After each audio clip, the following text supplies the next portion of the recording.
Sir जी आपकी आवाज नहीं आ रही।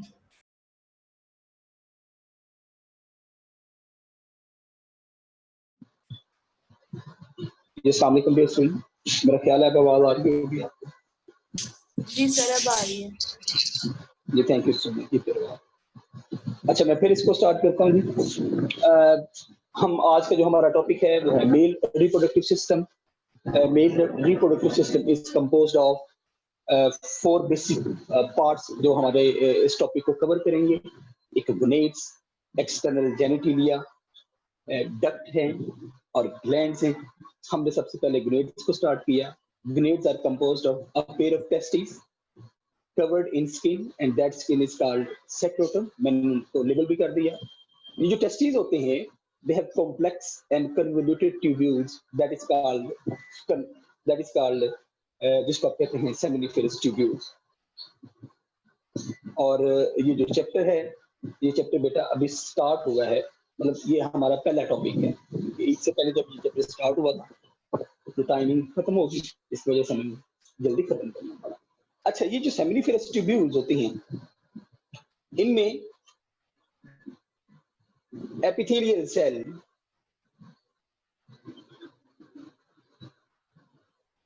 acts as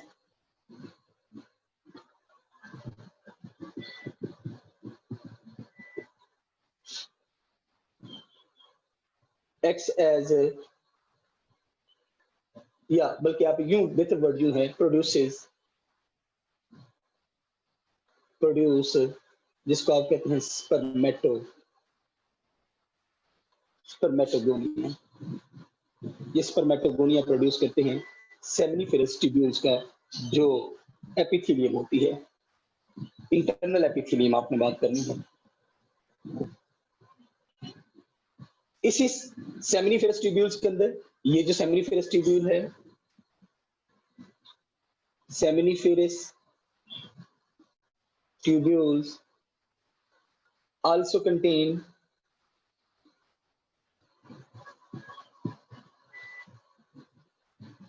Sertoli cells। ये आपको पता चल गया होगा, लेकिन इसका एक दूसरा नाम भी है, इनको हम नर्स सेल्स भी कहते हैं। दैट ये क्या करते हैं, दे secrete a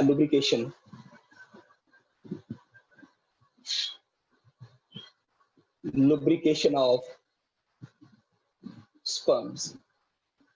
ये स्पर्म्स को लुब्रिकेट करते हैं, मतलब आप ये कह लें कि ये स्पर्म्स को लुब्रिकेट करते हैं, उनकी नर्सिंग करते हैं और सर्टोली सेल्स ये काम करते हैं। सर बोर्ड थोड़ा राइट साइड पे कर दें। मैं एक मिनट बेटा इसको जरा थोड़ा सा दूर करते हैं ताकि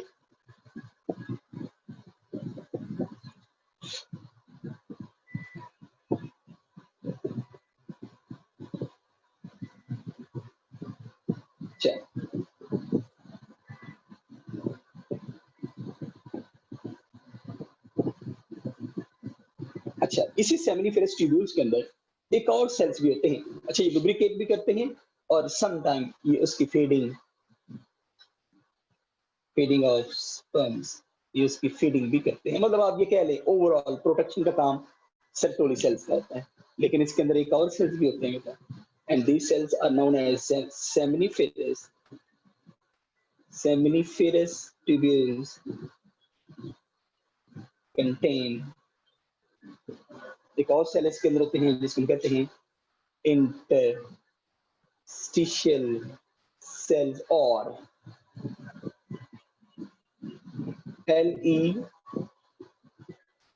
LEYDIG लिडिक सेल्स, जो क्या करते हैं, that secrete a hormone known as, जिसको हम कहते हैं टेस्टोस्टेरोन हार्मोन। ये हार्मोन सेक्रीट करते हैं और आपको पता है बेटा यही वो हार्मोन होता है that brings a secondary sex characters in males। ये मेल के अंदर यही सेकेंडरी सेक्स फैक्टर लेकर आने वाला हार्मोन होता है। अच्छा अगर देखिएगा एक बात जो बड़ी इंपॉर्टेंट है, मैं इसको रिपीट भी करूंगा, लेकिन उसके साथ साथ हम देखते हैं, जरा देखिएगा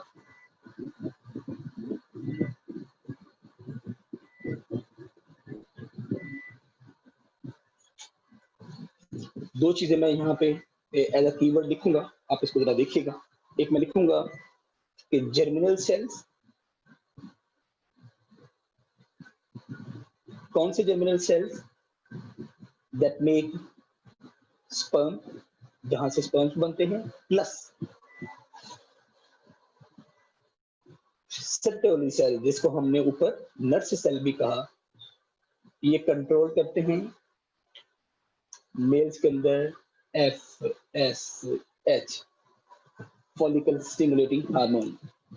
एक और कीवर्ड आपने याद रखना है, बट इंटरस्टिशियल सेल्स जो कि टेस्टोस्टेरोन हार्मोन से ट्रीट करते हैं, they are under control of ICSH, जिसको हमने बेटा कहा इंटरस्टिशियल सेल स्टिमुलेटिंग हार्मोन। ये दोनों बेटा आपने कीवर्ड के तौर पे याद रखने हैं। मेल्स के अंदर भी स्पर्म जो बनते हैं वो FSH यानी फॉलिकल स्टिमुलेटिंग हार्मोन से बनते हैं, और जो फीमेल के अंदर एग ओवम बनते हैं वो भी under control of follicle stimulating hormone बनते हैं। इसी तरह जो इंटरस्टिशियल सेल है, इंटरस्टिशियल सेल वो under the control of interstitial cell stimulating hormone काम करते हैं। मैं इसको रिपीट करता हूँ। हमने कहा male reproductive system is composed of gonads, external genitalia, duct and glands. मैंने गोनेड्स की बात की। गोनेड्स में सबसे पहले a pair of testis, a pair of testes are present in male. They are covered in a skin called secrotum. एक चीज आपने बेटा और इसमें ऐड कर लेनी है, plus they are present outside the body.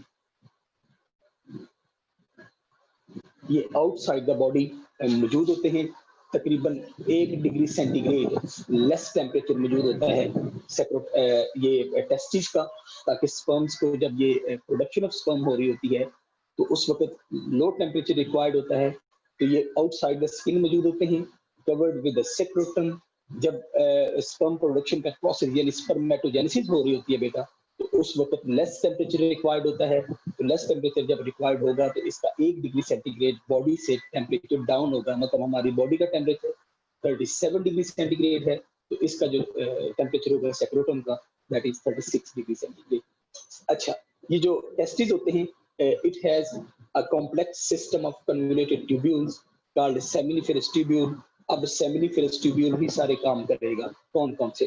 पहले नंबर पे epithelial cells produce spermatogonia। मतलब आप ये कह ले बेटा कि इसके अंदर जो मैंने नीचे लिखा जर्मिनल सेल, एपिथेलियम सेल्स के वो सेल जो स्पर्म्स बनाते हैं, हम उनको जर्मिनल सेल्स कहते हैं, या हम उनको कह सकते हैं कि ये स्पर्मेटोगोनिया भी बनाते हैं।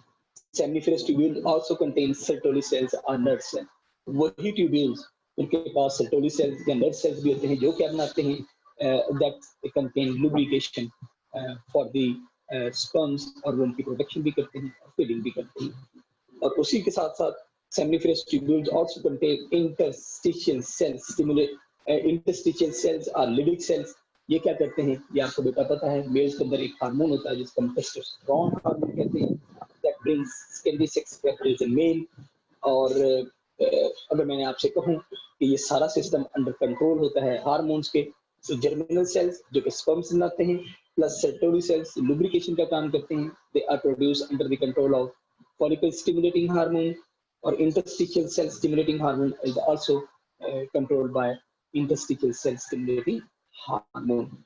यहाँ तक इसको नोट करें ताकि फिर मैं इसको रेज करूं, हम आगे बढ़ें।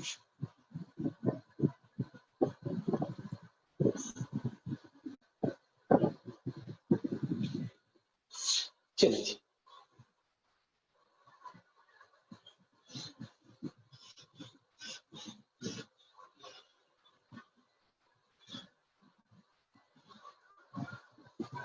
हम इसको लेबल करते हैं जी, that is external genitalia, it is called as penis. ये उसके पास मसल्स होते हैं, it's known as glans, penis glans हम इसको कहते हैं। ये यूरिनरी ब्लैडर है,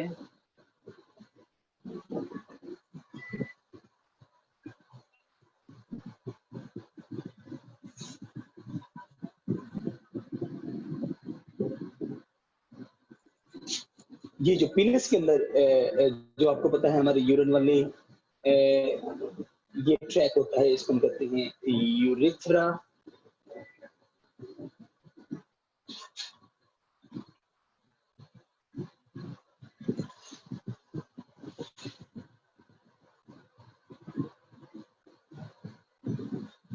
इसको बेटा हम कहते हैं इट इज कॉल्ड एज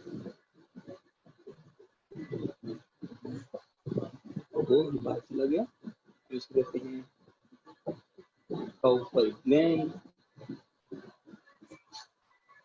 ये काउपर ग्लैंड होता है, please that is known as prostate gland. इसको हम देखो, ये जो ग्रीन कलर की है इसको हम कहते हैं यूरेटर। ठीक हो गया जी। अच्छा, ये आपके सामने मैंने इसको लेबल कर दिया। अब हम सेकंड को देखते हैं, that is external genitalia. External genitalia. External genitalia is known as penis. Is external genitalia. ये क्या करता है? That transfer sperms into female reproductive tract. ये फीमेल रिप्रोडक्टिव ट्रैक्ट के अंदर स्पर्म्स को ट्रांसफर करता है। अच्छा, अब हम बेटा देखते हैं इसमें डक्ट सिस्टम कौन कौन से हैं। अच्छा, ये बात हमने जेनिटलिया की कर ली। अब हम डक्ट को देखते हैं कि इसमें डक्ट कौन कौन सी हैं। डक्ट से सबसे पहले हमने बात की कि इसके अंदर seminiferous tubules number 1, seminiferous tubules, हमने इसकी बात की। अच्छा, ये क्या प्रोड्यूस करती है? एक तो ये स्पर्म प्रोड्यूस करेगी, ठीक हो गया, प्लस ये आपको पता है वो लुब्रिकेशन के लिए, लुब्रिकेशन प्लस टेस्टोस्टेरोन हार्मोन, अभी हमने पीछे बात की, ये प्रोड्यूस करेंगे। एक होती है जिसको हम कहते हैं एपिडेडिमस। ये बेटा यहाँ पे टेस्टिस के साथ यूं ऐसे रोल होती है, हम इसको कहते हैं एपिडेडिमस। नंबर 2,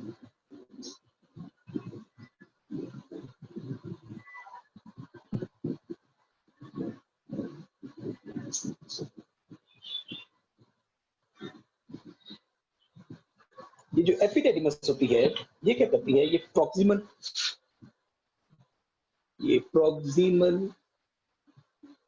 कन्वोल्यूटेड ट्यूब्यूल्स होते हैं। इनका काम बेटा क्या होता है? That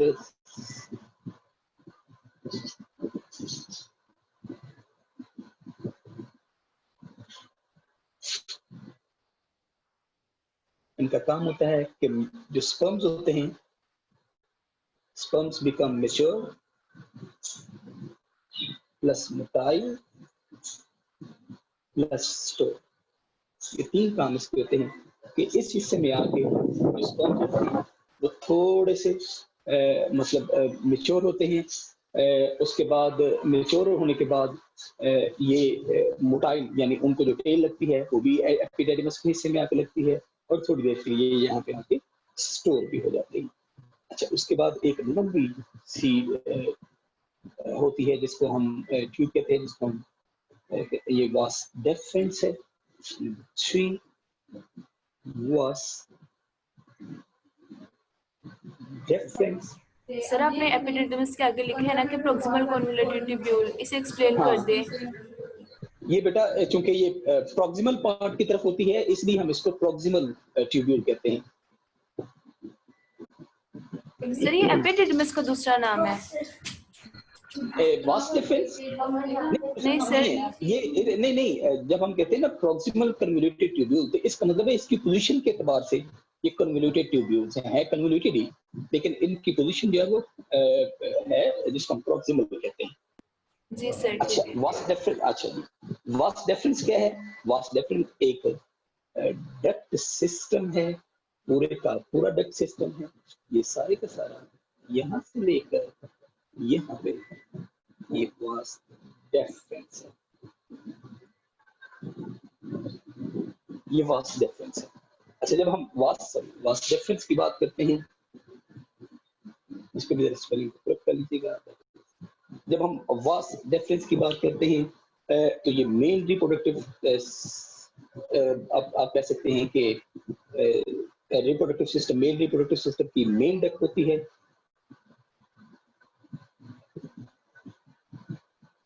that carry sperms from testes to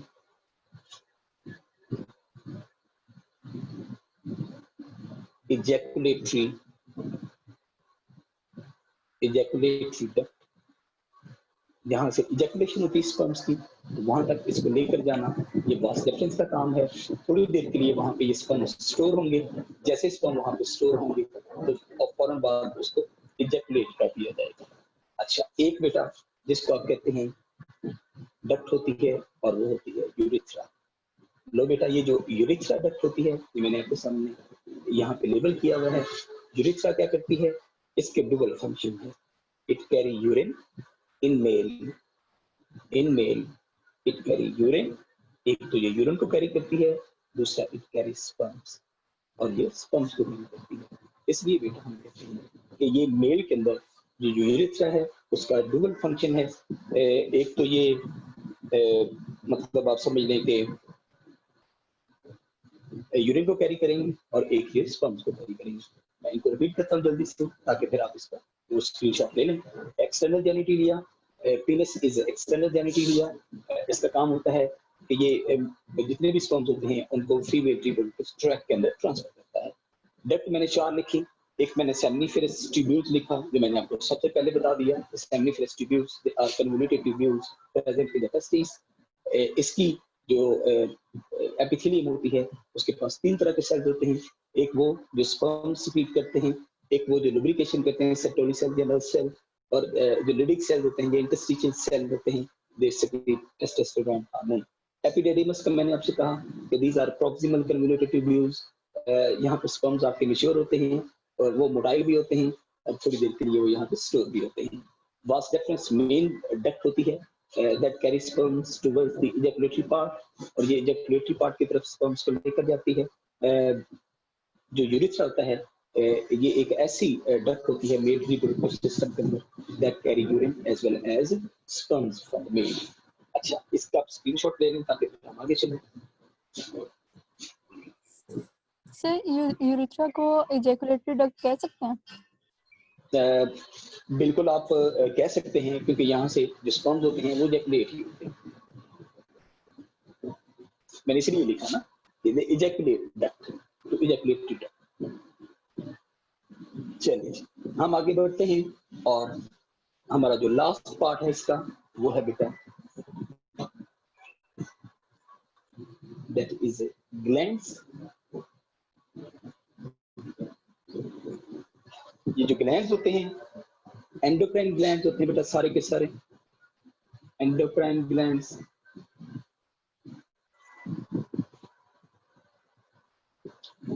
mostly सबसे ज्यादा जो इंपॉर्टेंट हार्मोन होता है वो टेस्टोस्टेरोन हार्मोन होता है। यही हार्मोन बेटा वो होता है जो कि मेल रिप्रोडक्टिव सिस्टम के अंदर जो सेकेंडरी सेक्स फैक्टर्स होते हैं वो लेकर आता है।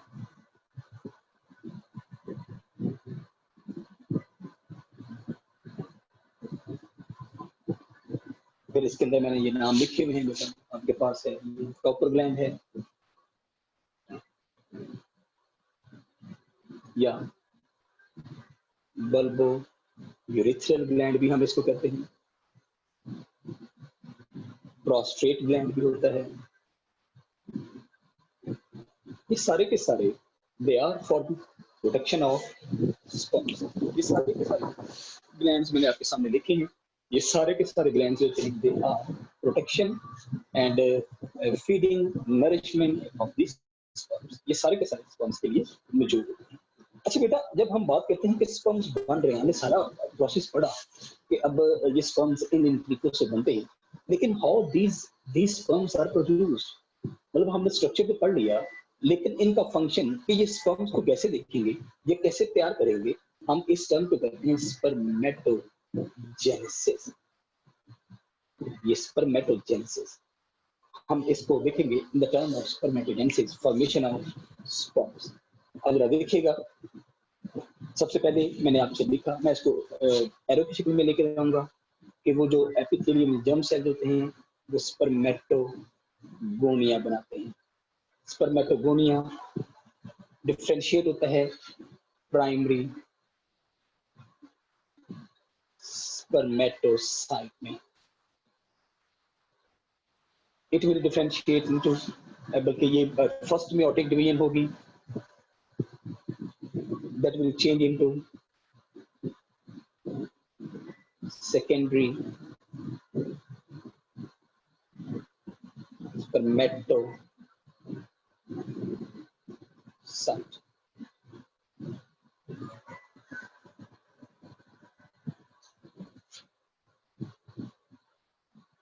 फिर ये चेंज होते हैं बेटा स्पर्माटाइड्स में, और जो स्पर्माटाइड होते हैं they will change into ultimately sperms।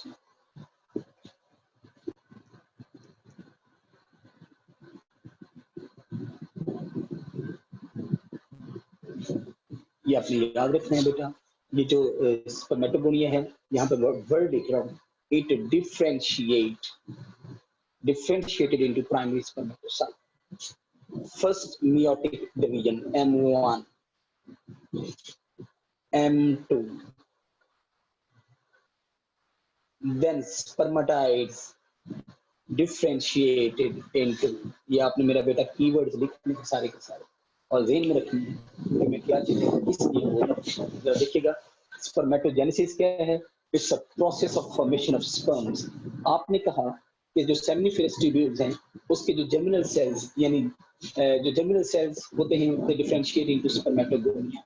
Spermatogonia जो होता है ये डिफरेंशिएट होता है into primary spermatocyte, meiotic 1 secondary spermatocyte, meiotic 2 जो होती है वो इसको कैरी करेगी स्पर्मेटाइड्स में। अब आपको पता है जो स्पर्मेटाइड्स होते हैं वो नॉन-मोटाइल होते हैं, तो स्पर्मेटाइड मैच्योर्स या differentiate into sperms which are motile. ये जो स्पर्म्स जब बन जाते हैं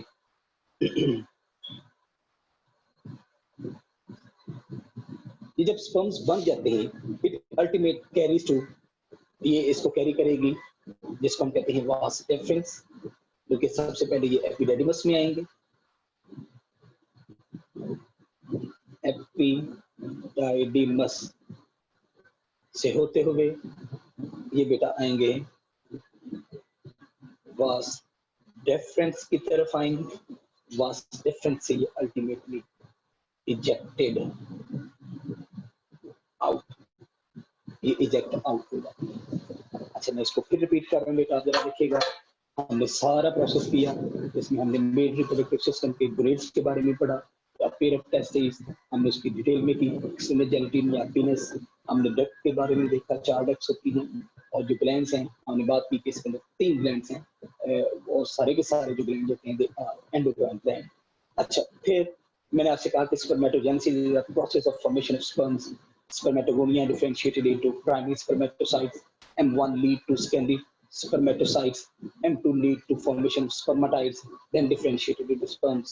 Epididymis में ये sperms जाते हैं, फिर वो vast difference होते हुए eject out from the body। एक चीज बेटा अपनी ध्यान में रखनी है, at the age of puberty यानी 12 साल की उम्र में ये process start होता है मेल्स के अंदर, and it continues till death। Male के अंदर sperms formation जो होती है वो till death होती रहती है, कोई खास स्टेज नहीं है जिसमें ये खत्म हो जाए। मतलब आपने ये कहना है कि ये puberty, at the age of puberty ये स्टार्ट होते हैं और ये टिल डेथ तक स्पर्मेटोजेनेसिस है, इसका अमल या प्रोसेस कंटिन्यू करता है। इसमें मेरा भी तरफ क्वेश्चन आपके ज़हन में है तो वो पूछें ताकि हम फीमेल रिप्रोडक्टिव सिस्टम के लिए आगे बढ़ें। जल्दी सर से मेरा भी क्वेश्चन एपिथेलियल सेल्स और जर्मिनल सेल्स में कोई फर्क नहीं होता? बेटा फर्क होता है। जो एपिथेलियल सेल्स होते हैं वो साइज में छोटे होते हैं, जो जर्मिनल सेल्स होते हैं एपिथेलियल सेल ही होते हैं, लेकिन वो डिफरेंशिएट किस तरह से होते हैं, they become larger in size, they store food, वो इस तरह से अपने आप को डिफरेंशिएट कर लेते हैं। सर एपिथेलियल और जर्मिनल सेल्स एक नहीं होते, मतलब एक तो नहीं कहते एक तरह के सेल्स? बेटा एक ही होते हैं, epithelial cells differentiate into germ cells। एक ही होते हैं लेकिन उसके अंदर थोड़ी सी तब्दीली आती है, जैसे साइज में बड़े हो जाते हैं, अपने अंदर फूड को स्टोर कर लेते हैं क्योंकि उन्होंने स्पर्म बनाने होते हैं, तो इस तरीके से उनको थोड़ी सी मॉडिफिकेशन चाहिए होगी ना, होते वो एपिथेलियल सेल्स ही हैं लेकिन जरा थोड़ा सा डिफरेंशिएट हो जाते हैं, बनते जाते हैं, डिफरेंशिएट होते जाते हैं, डिफरेंशिएट होते हैं। जी ये जो स्पर्मेटोगोनिया है ये जर्म सेल्स प्रोड्यूस करते हैं, जर्मिनल सेल्स प्रोड्यूस। हाँ बिल्कुल बिल्कुल ऐसा ही होता है, बिल्कुल ऐसा है बेटा। ये जो देखो जरा, epithelial cell differentiate into germ cell, हम उनको जर्म सेल्स कहते हैं, and germ cells actually spermatogonia बनाते हैं, चेंज इनटू स्पर्मेटोगोनिया। सर ये जो आपने पॉइंट लिखा था जर्मिनल सेल्स अंडर कंट्रोल होते हैं एफएसएच के या वो सिक्रीट करते हैं? नहीं बेटा ये अंडर कंट्रोल होते हैं, they are under control of FSH. तो सर जो एफएसएच है वो तो फीमेल हार्मोन नहीं है?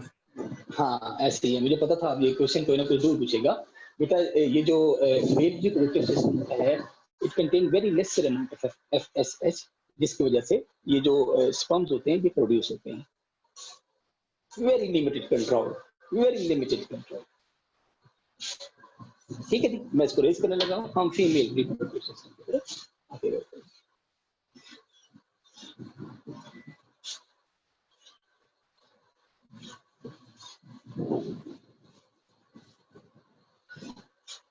चलिए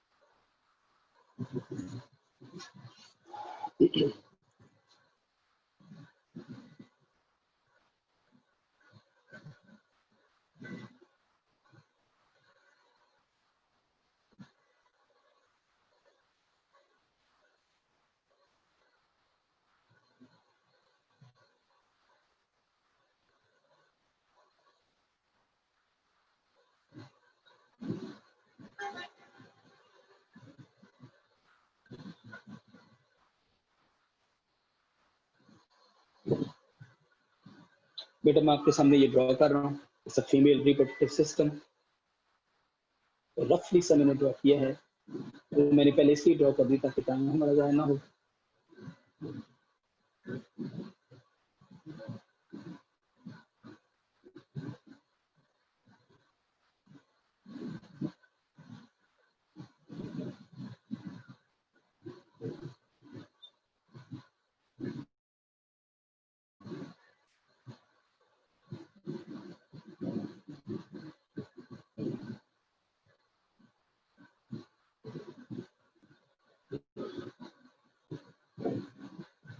A pair of ovaries are present in female reproductive system। Female reproductive system के अंदर a pair of ovaries मौजूद होती हैं। हम बेटा कहते हैं कि ये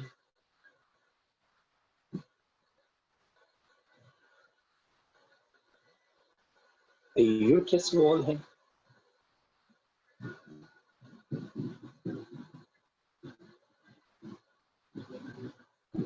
ये यूट्रस वॉल है, इट बिकम मैच्योर, हम इसको एंडोमेटेरियम कहते हैं।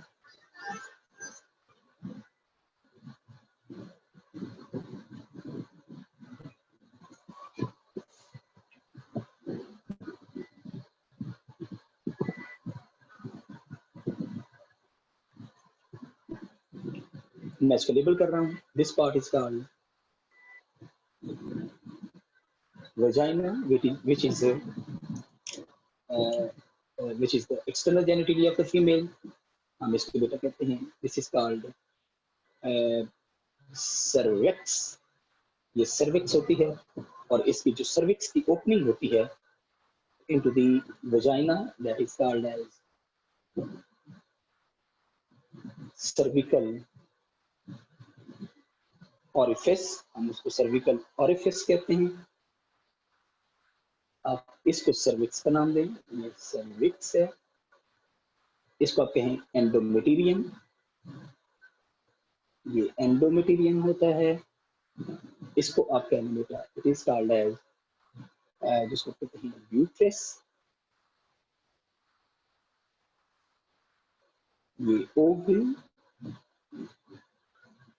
इसको हम कहते हैं यूट्राइन ट्यूब, हम इसको फिलोपियन ट्यूब भी कहते हैं, हम इसको ओवी डक्ट भी कहते हैं, मतलब इसके कई नाम हैं।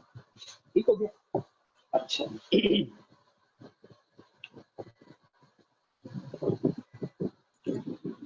सॉरी, ये एंडोमेटेरियम अंदर वाली लेयर होती है, ये जो लेयर सेंटर वाली लेयर होती है इसको हम कहते हैं मायोमेटेरियम। ये मेरा बेटा, ये याद, एंडोमेटेरियम ये अंदर वाली लेयर, तो मैंने ब्लैक किया। चलें जी, female reproductive system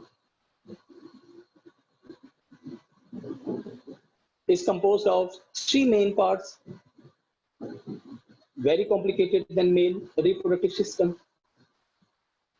It starts at age of puberty.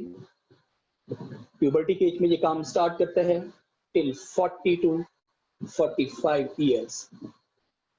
मतलब जो मैंने आपको एक पॉइंट बताया कि जो मेल रिप्रोडक्टिव सिस्टम होता है, it undergoes from the age of puberty till death, वो spermatogenesis करता रहता है, लेकिन जो फीमेल रिप्रोडक्टिव सिस्टम होता है, it ultimate works at the age of puberty to the 40 या 45 years की एज तक ये काम करता रहता है।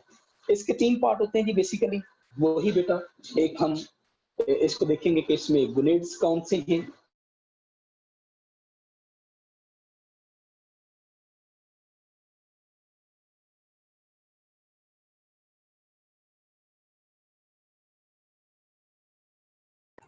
सर आपकी वीडियो स्टॉप हो गई है।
अच्छा बेटा जी, हम बात कर रहे हैं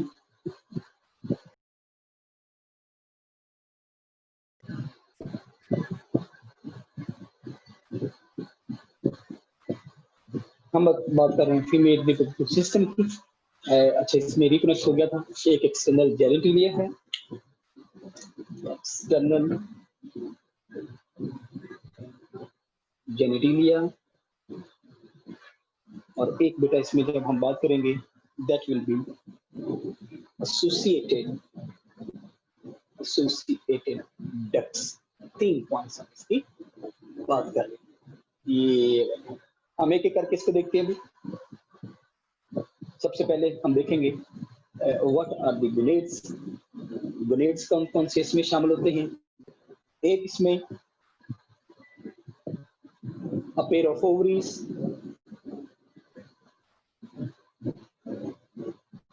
one functional at a time, एक टाइम पे एक फंक्शनल होती है। इनके अंदर जर्म सेल्स होते हैं that produce ovum, या जिसको हम एग कहते हैं, ये वो बनाते हैं।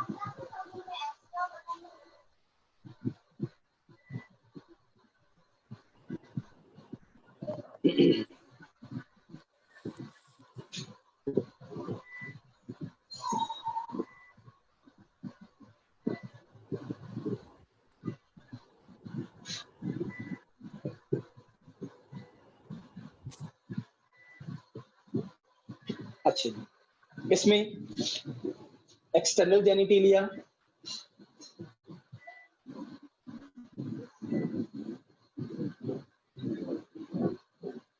एक्सटर्नल जेनिटेलिया जिसको हमने कहा it's a vagina, the main part of external genitalia.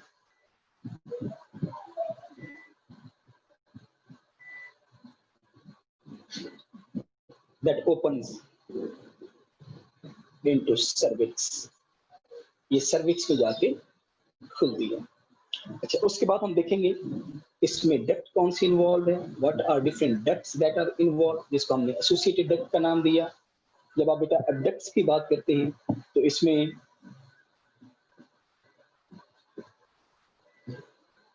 हमेशा एक ही डक्ट होती है जिसको हम कहते हैं यूट्राइन डक्ट। एक नहीं होती बेटा, अगर ओवरी दो हैं तो दो ही यूट्राइन डक्ट होंगी, या जिसको आप यूट्रस डक्ट कह सकते हैं, ओवी डक्ट कह सकते हैं, फ्लोपियन ट्यूब कह सकते हैं, मतलब आप इसको कहते हैं। ये क्या करता है, इट कैरीज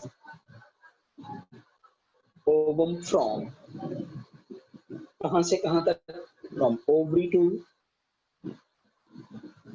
यूट्रस। लेकिन बेटा एक चीज आपने ख्याल रखनी है, अच्छा जैसे ही ovum transfer from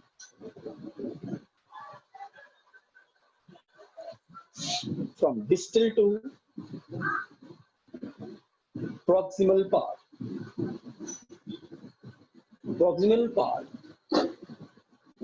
fertilization occurs।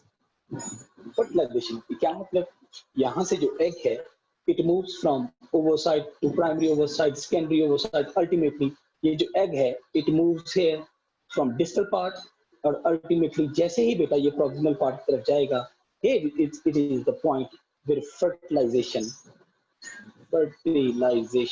takes place। यहाँ पे ये वो पॉइंट होता है जहाँ पे फर्टिलाइजेशन हो जाती है, और ये it is the main point where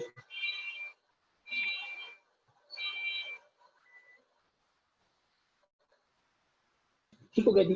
अच्छा, एक चीज आप और कह लें, हम इनको डक्ट जरूर कहते हैं, लेकिन ये जो वजाइना होता है, vagina is also acts as birth canal. हम इसको बर्थ कैनाल भी वजाइना को कहते हैं।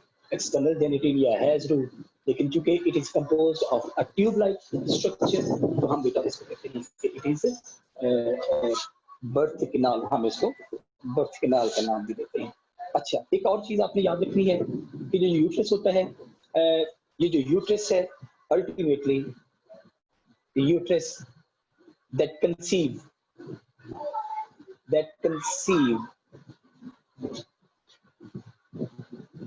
अ फीटस, जो एक फीटस को कंसीव करता है, अल्टीमेटली उसकी थिक वॉल्स होती हैं, ये जो थिक वॉल्स होती हैं, इसके बाहर वाली जो वॉल्स होती हैं, जो सबसे अंदर वाली इनरमोस्ट हम उसको कहते हैं एंडो मटेरियम, और जो सबसे बाहर वाली होती है उसको हम कहते हैं जो मिडिल लेयर वाली होती है, मिडल, हम उसको कहते हैं इट इज मटेरियम। अच्छा, अब अगर आपसे कोई क्वेश्चन पूछे कि जब आप कंसीव ऑफ फीटस की बात करते हैं तो प्लेसेंटा कनेक्शन बनता है। जब प्लेसेंटा कनेक्शन बनेगा तो वो कौन सी वॉल के साथ बनेगा? यहाँ पे बेटा प्लेसेंटा बनता है। Placenta is formed here. मतलब आप ये कह सकते हैं अगर प्लेसेंटा बना तो वो बनेगा किसके पास? एंडोमेटेरियम के साथ बनेगा, क्योंकि ये सबसे अंदर वाली लेयर होती है। मतलब आप कह लें कि अगर ये कंसीव ऑफ अ फीटस हो गया तो जो प्लेसेंटा बनेगा that is formed between endometrium of the uterus and the child. ये ऐसे ठीक हो गया जी। अच्छा, अब जब हम इसको आगे लेकर चलते हैं बेटा तो फिर हमें अच्छा इसकी जरा ना आप स्क्रीनशॉट ले लें, हम ओवोजेनेसिस कर लें। सर ये जो एक्सटर्नल जेनिटलिया आपने इसे एक्सप्लेन करना है। मैंने बेटा आपसे कहा जो फीमेल रिप्रोडक्टिव सिस्टम है उसके पास एक्सटर्नल जेनिटलिया होता है जिसको हम वजाइना कहते हैं। ये जो वजाइना होता है एक्सटर्नल जेनिटलिया होता है। It receives sperms from the male. ये मेल से स्पर्म्स को रिसीव करने का काम करती है। लेकिन सेकंड मैंने पार्ट यहाँ पे लिखा कि ये जो वजाइना होती है in the duct system it is also act as a birth canal. हम इसको बर्थ कैनाल भी कहते हैं। ये एमसीक्यू बड़ा फेवरेट है। ये पिछले 2 साल पहले ये आ भी चुका है कि which of the following is a birth canal in female reproductive system? तो vagina is a birth canal also. Sir हमने ठीक हो गया मेल जी। रिप्रोडक्टिव ऑर्गन में जो टेस्टिस के करीब जो प्रॉक्सिमल कन्वर्टेड ट्यूब्यूल्स थी उनको हमने कहा था एपिडिडिमस। तो सर यहाँ पे हम ओवरीज के लिहाज से नहीं कहेंगे प्रॉक्सिमल पार्ट? नहीं, यहाँ पे आप मेन जो पॉइंट होता है वो यूट्रस का होता है, क्योंकि मेन जो कंसीविंग पॉइंट होते हैं वो यूट्रस होता है। इसलिए प्रॉक्सिमल हम उसको गिनते हैं जो बिल्कुल सेंट्रल पॉइंट की तरफ होता है। वहां पे हम सेंट्रल पॉइंट जो होते हैं वो गिनते ही उसको हैं जो टेस्टिस को। जी सर। जी ठीक हो गया। मैं इसको रेज कर रहा हूँ, हम ओवोजेनेसिस प्रोसेस कर रहे हैं।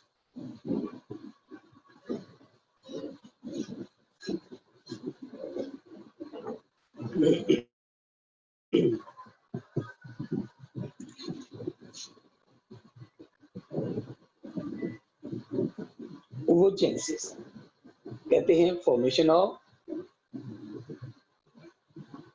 ओवम। जो ओवम बनता है, जो एग बनता है, हम उसको ओवोजेनेसिस कहते हैं।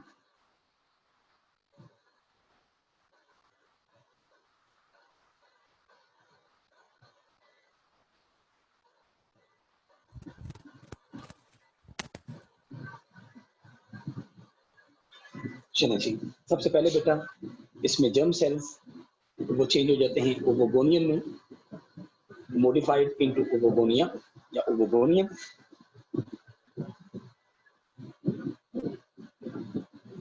ये डिफरेंशिएट होते हैं इनटू प्राइमरी ओवोसाइट्स में। प्राइमरी ओवोसाइट के अंदर M1 होती है, that change into secondary oocytes। यहाँ पे M2 होती है secondary oocytes में।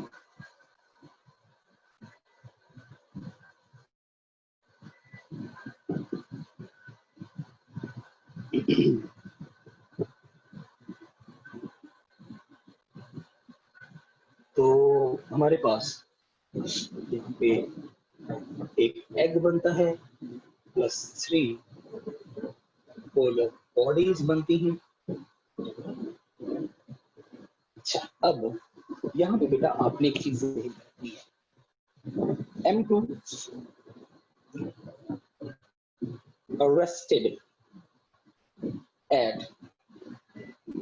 arrested at metaphase 2।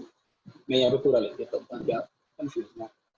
मेटाफेज 2 आगे बढ़ती नहीं है unless fertilization is carried fertilization होगी, देन ये बनेगा, फिर आगे ये प्रोडक्ट बनेंगी। तब तक इसके अंदर ये polar bodies, if fertilization occur, the secondary ovocyte divides to form an ovum, एक एग। अगर फर्टिलाइजेशन हो गई है, M2 पूरी की पूरी कंप्लीट होगी, एक ओवम बनेगा और उसके बाद पोलर बॉडीज बनेंगी, यानी जिसको हम सेकंड पोलर बॉडी भी कहते हैं। In human female only one ovum is usually discharged at ovary at one time. This phenomena is human female के अंदर एक टाइम पे एक ओवरी फंक्शनल होती है और वही जो फंक्शनल ओवरी होती है वही एग बनाती है, और एग कंप्लीट फॉर्मेशन में ओवम तब बनेगा जब बेटा ओवोजेनेसिस में तब होगा जब फर्टिलाइजेशन हो चुकी होगी। अगर फर्टिलाइजेशन नहीं होती बेटा तो ये M2 यानी M2 की स्टेज में मेटाफेज 2 पे आके ये रेस्ट हो जाते हैं और वो डीजेनरेट हो जाते हैं। आपको पता है जब फर्टिलाइजेशन ना हो एट प्रॉक्सिमल पार्ट तो ये आगे खत्म हो जाते हैं। मेरा बेटा कोई क्वेश्चन इसमें है तो प्लीज आप जरूर करें, वरना हम आगे चलें प्लीज जल्दी से। सर आप कह रहे हैं ना कि पहले फर्टिलाइजेशन होगी उसके बाद एग बनेगा? जी ऐसे ही है, एग फिर हैप्लॉइड नहीं होगा ना, फिर इसकी फर्टिलाइजेशन हो चुकी होगी। सर लेकिन एग तो पहले बनता है। नहीं, एग पहले उस तरह से नहीं बनता, पहले इसकी फर्टिलाइजेशन होगी फिर एग की कंप्लीट मेटाफेज होगी। मैं जो आप कह रहे हैं ना कि मियोटिक 2 यानी मियोसिस 2 होगी, वो जो मियोसिस 2 डिवीजन है it completes after fertilization process.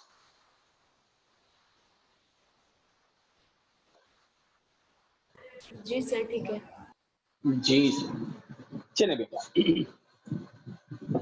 एक छोटा सा शॉर्ट क्वेश्चन हम कर लेते हैं, बल्कि मेरी नज़र में ये शॉर्ट क्वेश्चन नहीं है, ये 5-6 पॉइंट हैं।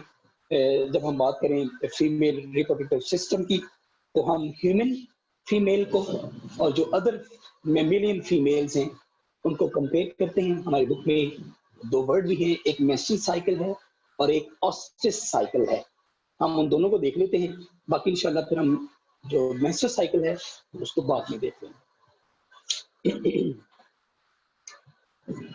हम इसको कहते हैं it is a female reproductive cycle.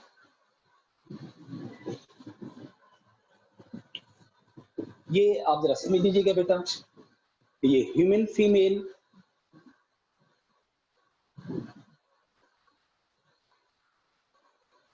इसको हम कहते हैं कि ये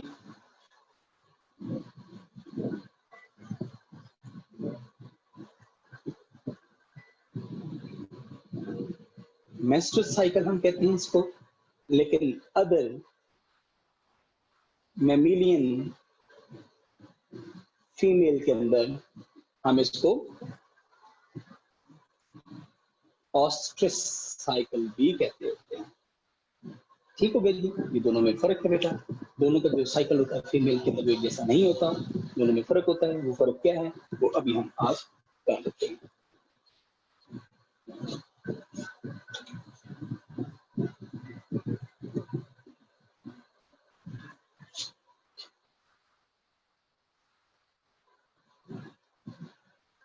ये हम करते हैं ऑस्ट्रिच साइकिल और ये हम करते हैं मेंस्ट्रुअल साइकिल।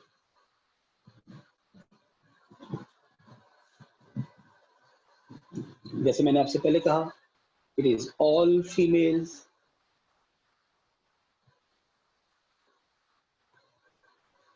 एक्सेप्ट ह्यूमंस,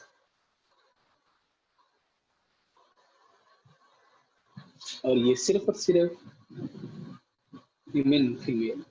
पहला पॉइंट तो ये हो गया।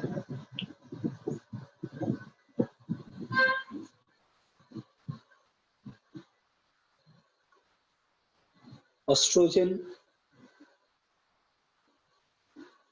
is released at low level। यहाँ पे estrogen is released at higher level.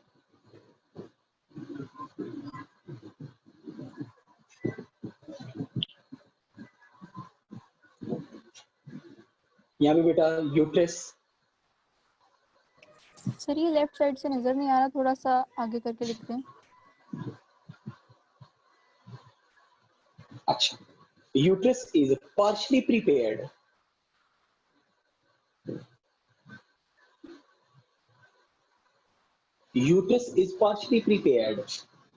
for conception. यहाँ पे यूट्रस is fully prepared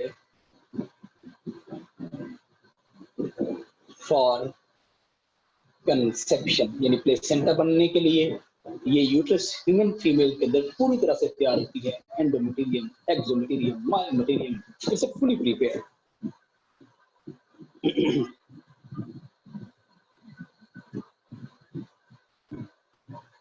अच्छा, एक बड़ा इंपॉर्टेंट पॉइंट है, इफ फर्टिलाइजेशन नॉट अकर्ड, अगर फर्टिलाइजेशन नहीं होती, then it is resorption of endometrium. Endometrium resorb हो जाती है। लेकिन यहां पे क्या होगा, destruction and discharge of एंडोमेटेरियम।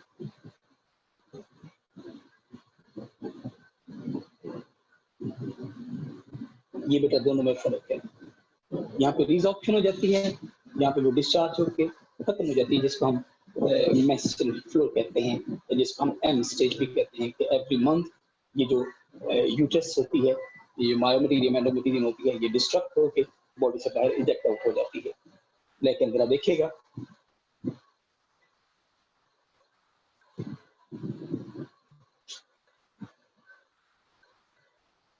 Egg is conserved, egg को कंजर्व कर लिया जाता है, और यहाँ पे एग इज डिस्चार्ज्ड, और फिर नया एग बनता है at the start of the menstrual cycle. ये भी बेटा पॉइंट, इसलिए एग कर देना है अगर फर्टिलाइजेशन ना हो। The last point is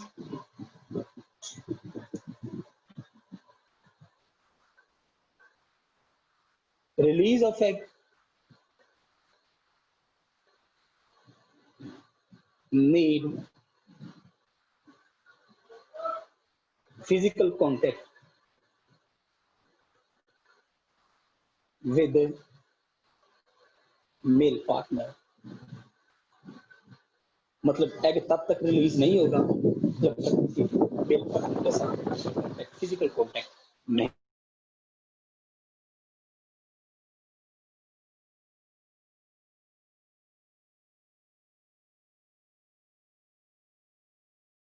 sir आपकी वीडियो पॉज हो गई है।